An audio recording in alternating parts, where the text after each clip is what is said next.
At my father's birthday dinner, my brother slid a paper across the table and said, "Dad signed everything over to me last week."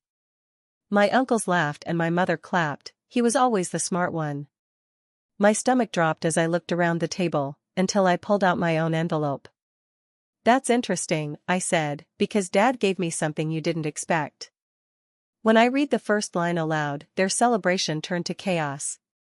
I, 35 female, live in Chicago. I've always been close to my dad, Robert, 70 male. My younger brother, Daniel, 32 male, and I have had a rocky relationship, but we've always kept things civil. We weren't the kind of siblings who texted daily or visited often, but we managed birthdays, holidays, and major family stuff without a fight, at least on the surface. Our mom, Margaret, has always treated Daniel like the second coming of Christ. She never said it outright, but if he sneezed, it was what a powerful sneeze. He's so gifted. I got used to it. I didn't like it, but I accepted it. So last week, we all met up to celebrate my dad's 70th birthday at Gibson's Bar and Steakhouse in Chicago. It's one of Dad's favorite spots, and we'd reserved the private room. Fancy place. Dim lighting. Everyone dressed up. My uncles, Dad's brothers, Thomas and Richard, came in from Indiana. Mom looked more excited than usual, dressed like she was going to a red carpet event. Daniel wore a suit, and he seemed unusually smug. I knew something was off right away. You know that feeling when people are being too nice?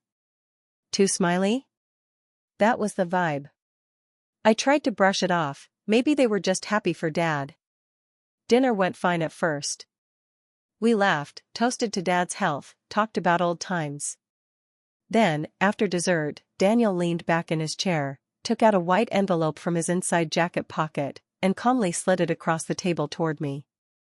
He said, "Dad signed everything over to me last week." Just like that. No warning. No build-up. I didn't even understand what he meant at first. I said, "What do you mean everything?" Daniel, still smiling, replied, "The house. The retirement account. His investments. Everything. It's all in my name now." My mouth went dry. I looked at my dad, who suddenly couldn't meet my eyes. Before I could say anything, my uncle started chuckling. "Knew it," Uncle Thomas muttered. Uncle Richard nodded like this was expected.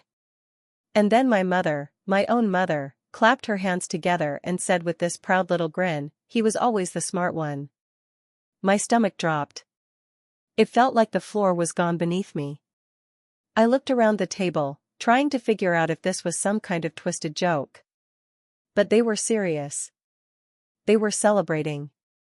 I felt this pressure in my chest, rage, sadness, disbelief. I couldn't even speak at first. I just sat there, staring at Daniel like he'd grown two heads. Then I remembered the envelope in my purse. I didn't plan to bring it out. Honestly, I thought it was just a sentimental letter Dad had written to me. He gave it to me the week before, told me to open it after his birthday dinner. I hadn't read it yet. But something told me, now was the time. I reached into my purse, pulled it out slowly, and said, "That's interesting, Daniel. Because Dad gave me something you didn't expect." Everyone's eyes went to the envelope in my hand. Even my dad finally looked up. I opened it. It was handwritten. I read the first line out loud, "Dear Elizabeth, I want you to have this letter as a testament to my true wishes. Should anything ever become unclear." Daniel's face changed instantly. Gone was the smirk. He looked like someone had dumped cold water on his head. I kept reading. "I have asked both of you to come see me separately. I told you each different things, not to be cruel, but because I wanted to see how you'd act. My will is not finalized yet.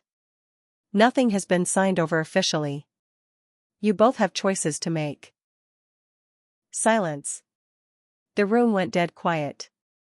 My mother looked stunned. My uncles leaned back in their chairs. Daniel looked like he was about to explode. I looked at my dad. "Is this real?" He nodded slowly. "Yes. I needed to know what would happen. Daniel stood up. You lied to me? Dad said nothing. My mom finally spoke. What is this supposed to prove, Robert? Dad said, it proves what I already suspected. Who's here for the money, and who's here for me? Daniel pointed at me. So what, she gets everything now? I shook my head. That's not what I said. That's not what he said. You were just so quick to assume you had it all. The tension was thick. My heart was pounding. I wasn't trying to be smug. I was just shocked. Betrayed. Confused. I didn't even know what the point of this test was, but clearly, my dad saw something he needed to see. Then, Uncle Thomas mumbled, "This is a damn soap opera," and poured himself another glass of wine. Nobody laughed. We ended the dinner awkwardly. No singing. No cake. No photos. Just quiet goodbyes and people pretending everything was fine when it obviously wasn't. I went home and cried that night. Not because I didn't get the money. Not because I was mad at Daniel. But because the whole dinner showed me how little my family saw me. I wasn't even surprised by Daniel's stunt. What really hurt was how easily my mom clapped like it was a game he won. I still haven't spoken to my mom since that night. My dad has tried to call me a few times, but I haven't picked up yet. I don't know what to say to him. I don't know what I'm supposed to do with the letter. There's no ending to this yet. I don't know where things go from here. All I know is that everything feels different now. It's been a few days since I posted my story. Thank you to everyone who read and commented. I wasn't expecting so many people to connect with it. A few of you asked for an update, and well, things got worse. I thought that night at Gibson's was the peak of it all. I thought the letter from Dad and Daniel's reaction would be the end of the drama. I was wrong. That dinner wasn't the end. It was the trigger. The next morning, I woke up to 17 missed calls. My cousin Rachel texted me, saying, "Call your uncle. It's bad." I called Uncle Thomas and got hit with the first twist. Apparently, Daniel did get some papers signed by Dad. Not the full estate, not everything, but enough to start transferring funds from one of Dad's smaller investment accounts. And he had already pulled $25,000. I didn't believe it at first. But then I got a call from Dad's financial advisor, a man named Mr. Crane, who I hadn't spoken to in years. He was calm, polite, but firm. "Elizabeth, I need to clarify something about Robert's accounts. Your brother Daniel called in last week with documents that allowed him access to the Fidelity rollover account. We were told it was a gift. But based on the letter you read at dinner, I'm concerned about fraud." Fraud. That word hit me like a truck. I drove straight to my dad's condo in Lakeview. It's a quiet place with a view of the harbor. He was sitting in his recliner, still in his pajamas, holding a mug of coffee like he hadn't slept all night. I walked in without knocking. "Did you sign anything for Daniel?" He didn't answer at first. He just stared out the window. "Dad," I said, louder. Finally, he said, "He told me he was helping me organize my taxes." I nearly lost it. "Dad, did you read what you were signing?" He looked down at his coffee. He said it was routine stuff. He had a folder and everything. I sat on the edge of the couch and rubbed my face. "Dad, he withdrew $25,000. That's not routine. That's not taxes." His hands started to shake. Then, as if it couldn't get worse, my mom walked in from the kitchen. She had been eavesdropping, of course. And guess what she said? "Well, maybe he needed it. He's got a family to support." I snapped. "He lives in a 2-bedroom apartment with no kids and a Tesla he can't afford." She shrugged like that explained everything. "He's your brother." I turned to my dad. "We need to go to the bank. Now. You need to lock your accounts." To his credit, he agreed. We went straight to the bank. Spent the whole day with a banker named Linda, different Linda, not the one I was warned not to use. This one was real and tired of our drama. We froze the account. Put limits on withdrawals. We also called the lawyer and asked about the will. Here's where it twisted even more. The lawyer told us that Daniel had already scheduled an appointment next week to finalize estate documents. Without Dad. Let that sink in. He was trying to get control of my dad's estate by himself. Without my dad. My dad looked sick when he heard that. Like actually pale and sweaty. Later that night, I got a text from Daniel, "I know what you're doing. Just remember who's always been there for him. You're not the favorite and you never were." I didn't reply.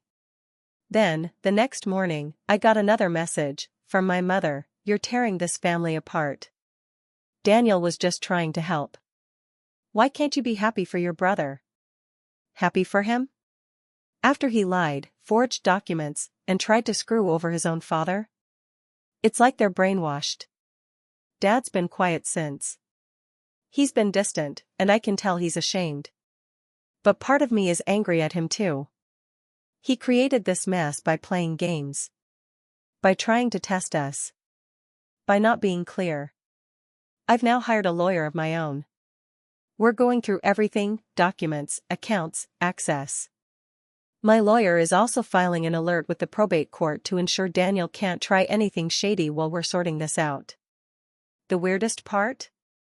My uncles are now suddenly concerned. Uncle Richard called me and said, "Maybe you should be the one helping your dad. Daniel might have gotten in over his head." Oh, now they're worried? I haven't spoken to Daniel directly since his text. I'm waiting. But something tells me this isn't over. There's more coming. I can feel it. I'll keep you all updated. Thanks again for reading. Hey again, Reddit. It's me, Elizabeth. So I thought things had peaked with Daniel forging documents and pulling money. I thought freezing the accounts and hiring a lawyer would settle things, or at least slow them down. But I was wrong again. There's more. So much more. And this twist, I didn't see it coming at all. So here's what happened next. After my last update, I stayed at my dad's condo for a few nights to keep an eye on things. He wasn't eating much. Barely talking. I could tell he felt guilty, but he was also confused. I figured it was just age catching up with him. He's always been sharp, but maybe this whole situation was overwhelming him. Then came the twist. One morning, while I was cleaning out his office, and yes, I had his permission, I found an old wooden lockbox buried under a pile of newspapers. It was dusty, heavy, and locked with a tiny key. I asked him about it. He shrugged and said, "That's where I used to keep important things." I forgot it was even in there. We found the key taped to the underside of his desk drawer. Inside the box were a bunch of papers. Mostly old bills, birth certificates, and yellowed envelopes. But one envelope stood out. It had Daniel's name written on it, in Dad's handwriting, but with a date, 3 years ago. I opened it. Inside was a handwritten letter. And as I read it, my heart stopped. Dad wrote that 3 years ago, Daniel had come to him asking for a private loan. $50,000. He said he needed it for a business venture that had to stay off the books, some kind of crypto scheme with a friend. Dad was skeptical, but Daniel convinced him. He even made him sign a note saying it was a gift to avoid tax complications. Dad wrote, "I'm writing this down in case he ever tries something again." I didn't want to tell Elizabeth. I didn't want her to think less of her brother. But I have a feeling this wasn't the last time. He knew. He predicted this. But wait, it gets worse. Tucked in the same envelope was a copy of a prenup. Not Daniel's prenup. My parents' prenup. It turns out, my mother was never supposed to have access to Dad's estate after a divorce. If they split, she'd walk away with a fixed settlement amount. Nothing more. And that prenup? It was never updated. Which is strange, because 2 days ago, I found out from my lawyer that Mom filed for separation 6 months ago. Yeah. Let that sink in. They didn't tell me. They didn't tell anyone. Not even the uncles. So now the pieces are falling together in my head. Daniel pulling out money. My mom defending him at every turn. Her weird reaction at the birthday dinner. Her texting me that I was tearing the family apart. It wasn't just favoritism. It was a plan.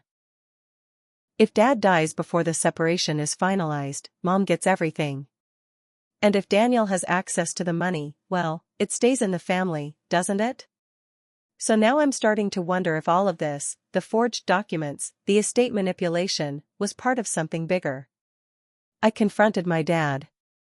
I showed him the letter and the prenup. I asked him straight up, "Did Mom and Daniel put you up to anything?" He didn't answer at first. Then he whispered something that made my blood go cold. "I thought they loved me."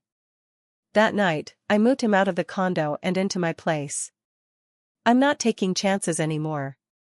We've started the process to give me power of attorney, legal authority to act on his behalf. And we're filing a motion to block any changes to the estate until the courts can fully investigate everything. And Daniel? He knows. He showed up at my apartment last night. Didn't even knock. Just showed up, yelling from the sidewalk. "You can't do this. You're brainwashing him." I didn't go down. I watched from the window and called the police. They didn't arrest him, but they gave him a warning. Now I have a camera installed at my door. And my lawyer says if he shows up again, we'll get a restraining order. But I know this isn't over. Not even close. The money. The manipulation. The hidden divorce. The fake paperwork. It's all tangled together now, and I'm stuck in the middle. And the worst part? I still don't know what Dad really wants. I think he's too scared to say it out loud. But one thing's for sure, I'm not backing down. This will be my last update. So much has happened in the past 2 weeks, and I'm still trying to process it all. What started as a shocking moment at a birthday dinner spiraled into something deeper, something I didn't expect, even after everything Daniel had done. The truth came out. Loudly. Painfully. And publicly. Let me walk you through it. After Daniel's late-night sidewalk tantrum, I kept Dad at my place. I didn't feel safe having him alone, especially with what we knew now, about the forged papers, the prenup, the secret separation my mom filed. My lawyer pushed for a formal hearing to freeze the estate and clarify power of attorney. We were trying to get ahead of whatever was coming next. But Daniel beat us to it. 4 days ago, I got an email from the probate court. Daniel had filed an emergency petition claiming our father was mentally unfit to manage his own estate. He submitted a doctor's note from some sketchy clinic saying Dad showed signs of early dementia. And guess who signed the referral? My mother. They were moving to have Dad declared legally incompetent. I've never felt fury like that in my life. We had 2 days before the hearing. I scrambled to gather everything: the letter Dad wrote about Daniel's loan, the prenup, the text messages, witness statements. Uncle Thomas surprisingly agreed to testify on my behalf. He said, "This went too far." It was one thing to play favorites. This is something else. Dad, exhausted but lucid, agreed to come to court and speak for himself. Courtrooms are cold. Not just temperature, emotionally too. But when the hearing began, things heated up fast. Daniel showed up with a clean-cut lawyer and a folder of evidence. Mom came in a beige suit like she was attending a funeral, not a court case. I sat next to Dad. He held my hand, shaking. The judge asked for statements. Daniel's lawyer went first, painting a picture of a confused old man who had given conflicting instructions to his children, who couldn't remember his financial details, who was being controlled by me out of resentment. Then it was my turn. I stood up and said everything. About the birthday dinner. About the envelope. About the fake withdrawal. The $50,000 gift from years ago. I read aloud from Dad's handwritten letter. I presented the prenup. Then I looked directly at the judge and said, if anyone in this room is being manipulated, it's not my father. It's me. By them. The judge asked Dad if he'd like to say anything. He stood, slowly. And then, in front of everyone, he broke. I raised 2 children, he said, voice shaking. I tried to treat them the same. But I failed. I let one get away with too much, and I pushed the other away. Daniel took advantage of me. I trusted him, and he lied to my face. And Margaret, he turned to my mom, you let him. You encouraged him. After 40 years of marriage, I don't even know who you are anymore. You could hear a pin drop. Daniel stood up, red in the face. This is her doing. She's poisoning you against us. She's always been jealous. The judge slammed her gavel and told him to sit down. But the real moment came next. My dad reached into his coat and pulled out something none of us expected, a voice recorder. He hit play. It was Daniel. A conversation Dad secretly recorded 2 weeks ago. He doesn't even know what he's signing, Mom. He just nods. It's easy. We just need to get that Fidelity account moved before Liz sticks her nose in again. You could hear my mother say, just don't get caught.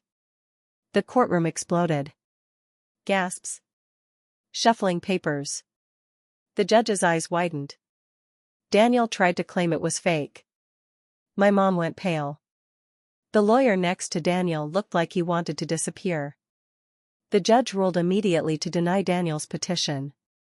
She ordered an investigation into possible elder financial abuse and recommended temporary legal guardianship, granted to me.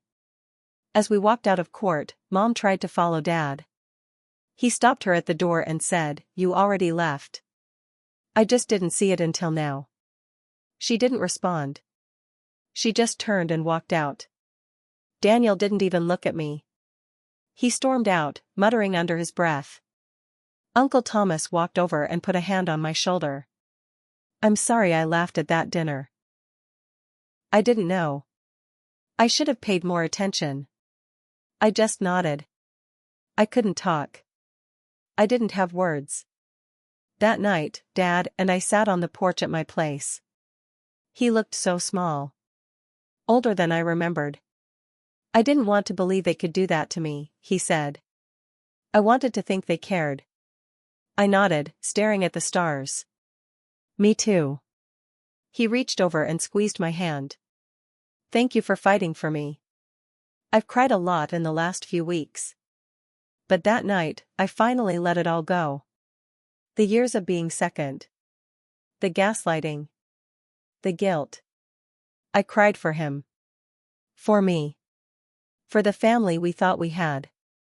My mother moved in with her sister across town. We don't speak. Daniel hasn't contacted us since court. His name's been removed from all accounts, all legal documents, everything. The estate will go through probate now, with legal oversight. My lawyer is handling it. Dad is safe, and I check in on him daily. We're not pretending things are fine. They're not. The betrayal runs deep. But we're trying. I've learned that love doesn't always protect you. Sometimes, the people closest to you can do the most damage. And sometimes, standing up for what's right means standing alone. But I'd do it again. Every bit of it. Because when it comes down to it, truth matters. Even if it shatters everything first.